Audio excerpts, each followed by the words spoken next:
solving single or linear inequalities with Adam Maths Tutor. Here are the beginner questions, some of the easier questions that you're likely to find on this topic. Inequalities are mathematical expressions that compare two values or expressions using inequality symbols, reading from left to right: less than, greater than, less than or equal to, and greater than or equal to. Inequalities are used to describe a range of possible values rather than a single value, unlike equations. A linear inequality is similar to a linear equation, but uses inequality symbols instead of an equal sign. For example, x over 3 is less than 4. The steps to solve linear inequalities just involve treating the inequality like an equation. Solve for the variable, in this case x, by using inverse operations: addition, subtraction, multiplication, and division. In this case, if x divided by 3 is less than 4, we can balance similar to how we would with an equation by multiplying both sides by 3. This would leave me with x on the left-hand side of the inequality symbol, and 4 multiplied by 3 would give me 12 on the right-hand side of the symbol, and this reads as x is less than 12 from left to right. For the second inequality, x plus 6 is greater than or equal to 4. To find x, I can subtract 6 from both sides, meaning x is greater than or equal to -2. And for the last question, slightly different, find the smallest integer that satisfies the inequality 4x is greater than 9. To find x, I can divide through by 4 on both sides. Therefore, x is greater than 9 over 4. Converting this into a decimal or a mixed number, x is greater than 2 and 1/4 will make it easier to find the smallest integer, with an integer being a whole number. If x has to be greater than 2 1/4, the first whole number that would satisfy this criteria would be if x was equal to 3. On to the intermediate questions with an increase in difficulty. Firstly, solving the inequality x over 2 minus 3 is less than 2. This is similar to the beginner question, but the increase in the amount of operations we have creates multi-step problems. To solve for x, we'll need to start by adding 3 to both sides. X over 2 is less than 5, and then to isolate and solve for x, we'll need to then multiply by 2. Therefore, x is less than 10. For the second question, solve the inequality 2 bracket 2x minus 9 is greater than or equal to 22. Rather than expanding the bracket, which we are able to do, it's normally quicker to check and see whether the number or the factor that you have outside of the bracket will divide into 22 on the right hand side. We can see that it does, so dividing both sides by 2 would be the quickest way of approaching this question. We'll end up on the left hand side with the bracket 2x minus 9, and this will be greater than or equal to 22 divided by 2, which is 11. Then the question turns into something very similar that we've seen to the question previously. To solve for x, I can add 9 to both sides. 2x is greater than or equal to 20, and then dividing through by 2 will leave me my solution for x, which is greater than or equal to 10.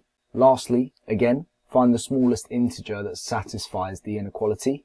I'll solve as I have done previously, starting by multiplying through by 3 on both sides, which will leave me with 4x plus 9 on the left hand side, which is greater than 7 times 3 is 21. Subtract 9 from both sides, 4x is greater than 12.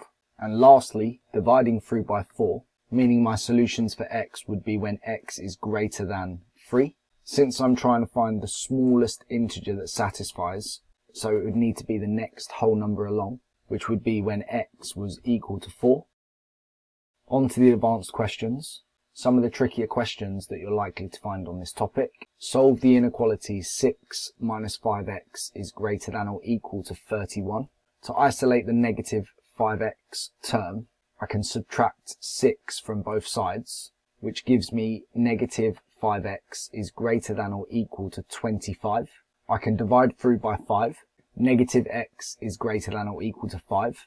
Normally, in this position, when solving equations, if negative x is equal to 5, we can just state that x would be equal to negative 5. This differs slightly when you have inequalities. If you times through or divide through by -1, when dealing with inequalities, you have to flip the sign the other way round. So if -x is greater than or equal to 5, x would be less than or equal to -5. There's quite a straightforward, simple proof to show you why we need to do this. If I tell you that -2 is less than 3, which we know to be true, and if I times through by -1 without changing the direction of the sign, I would then be saying that 2 was less than -3, which we know is not true. Hence you can see why the direction needs to be flipped in the opposite direction to say that 2 is greater than -3. For the second question, we have to solve the inequality where the unknown variable appears on both sides of the inequality. We can do this by first subtracting the smaller amount of x's that we have from both sides. Subtracting 3x from both sides will leave me with 4x minus 5, which is less than or equal to 11 on the right hand side. Then it turns into questions very similar to those that I've answered in the previous questions. Adding 5 to both sides of the inequality, 4x is less than or equal to 16, and dividing through by 4, x is less than or equal to 4. For the last question, again we're finding the smallest integer that satisfies the inequality. I'll start just by solving for x. Subtracting 7x from both sides gives me 2x plus 4 is greater than 15. Subtracting 4 from both sides, 2x is greater than 11. And dividing through by 2, x is greater than 11 over 2, which is the same as 5.5. This makes it easier to identify the next whole number, since it needs to be an integer larger than 5.5, meaning x is equal to 6. Here's a question that I've completed earlier. It appears as though I've made some mistakes. Pause the video and see if you can spot what they are before writing some corrections in the comments below. Thanks for watching. If you found that video useful, don't forget to hit the like button and leave a comment.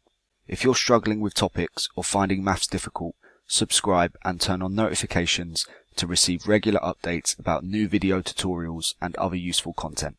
You can visit and follow all of my socials by clicking the links in the description below.